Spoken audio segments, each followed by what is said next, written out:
On May 22nd, Adrian Wojnarowski tweeted out that LeBron James won't be suspended for the safety protocol violations. He had an event to promote his tequila brand with Drake, Michael B. Jordan, and a whole lot of other people that weren't wearing any masks.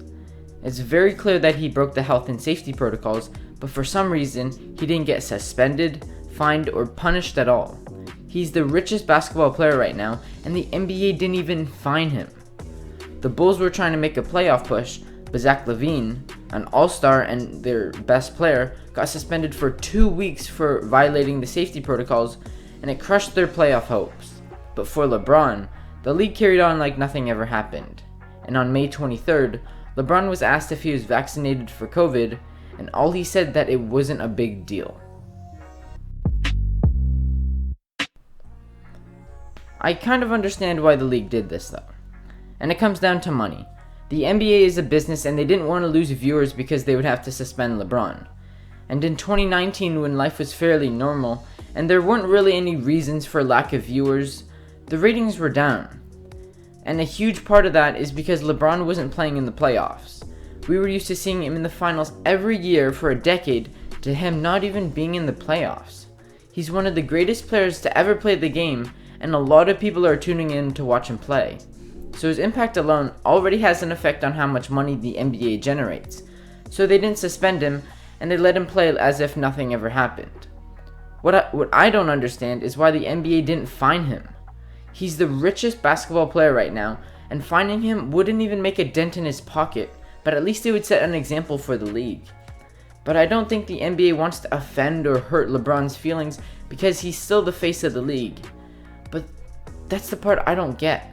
If you want the best for someone, you should make them do what's right, because if you don't, they're gonna have power, and that's what I think's happening. LeBron has power and privilege over the league, and there's a clear double standard in place. When all this happened, it was clear that he violated the health and safety protocols, but everyone wanted to know if he was going to get suspended or not.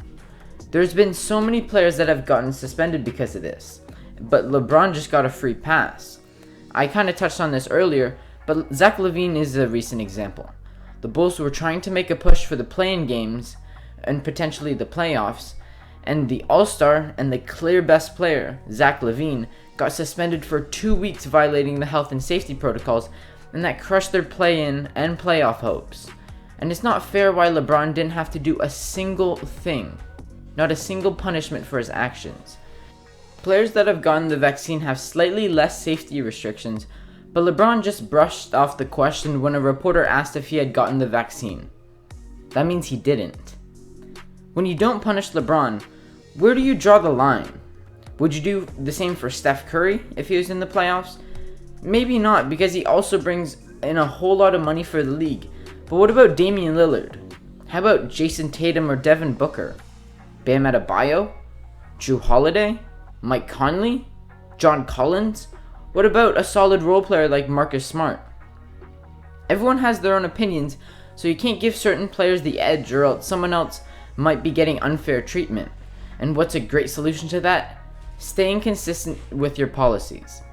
It isn't right to give specific players special treatment, especially when we're talking about a highly infectious disease that put the whole world under lockdown and that could put the league at risk.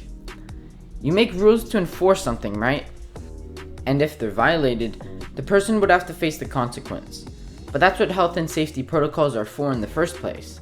But when LeBron violates it, it's okay because he tested negative. No other player was allowed to just test negative and that's it. You need to make the rules clear and you need to enforce them. This will send a message that will make the league more inclined to follow the rules. But the NBA didn't want to do that, and more players feel like they could get away with it too. There's a clear double standard in the league, and I don't think it's right. Just because your name is LeBron James doesn't mean you're exempt from the rules. LeBron shouldn't have had the event, and the league should have punished him. But I hope you enjoyed today's video. I respond to comments, so let me know what you think in the comments down below. Subscribe for future basketball content, and thank you for watching.